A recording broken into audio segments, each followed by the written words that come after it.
আমরা সেই অবস্থান দেখেছি। সিকিম দখল করেছে ভারত, কিন্তু আমাদের এয়ার ডিফেন্স সিস্টেম কি?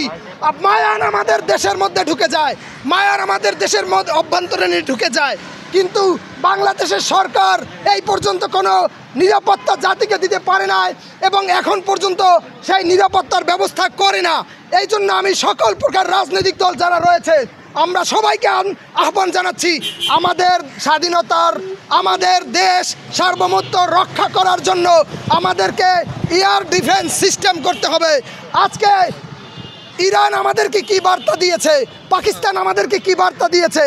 আজকে দেখা যায় যে ভারত নাটক করে হামলা করেছে, সেই নাটক পাকিস্তানের সাথে করেছে, আমাদের সাথেও করতে পারে।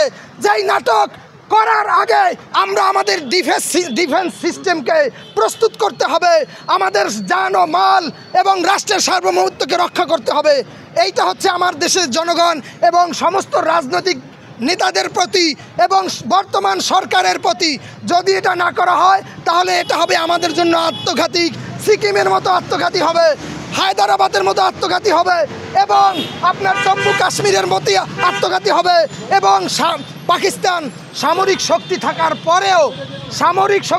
পরেও সেখানে হামলা করে মানুষ মেরেছে। আমরা দেখেছি ইরানে সামরিক সক্ষমতা থাকার পরেও সেখানে হামলা করেছে। কিন্তু বাংলাদেশের মধ্যে এখন আমরা দেখি, খুবই দুঃখ লাগে, ব্যথা ভারাক্রান্ত নিজের হৃদয় নিয়ে আমাকে বলতে হয়, ফেসবুকে পদ্মা সেতুর পিলার দিয়ে বলা হয় যে আমাদের এই হচ্ছে আমাদের আপনার মিসাইল, এই হচ্ছে আমাদের পারমাণু বোমা, আমাদেরকে তিরস্কার করে এবং পাশের রাষ্ট্র আমাদেরকে বলে কয় বাংলাদেশ আমরা পারমাণু বানিয়েছি পাকিস্তানকে মারার জন্য না, তোমাদের জন্যও রাখি। আমাদেরকে সামরিক শক্তিতে শক্তিমান করতে হবে, আর না হলে আগামীতে আমাদের অবস্থান হবে হায়দ্রাবাদের মতো, আমাদের অবস্থান হবে আপনার মতো জম্মু কাশ্মীরের মতো।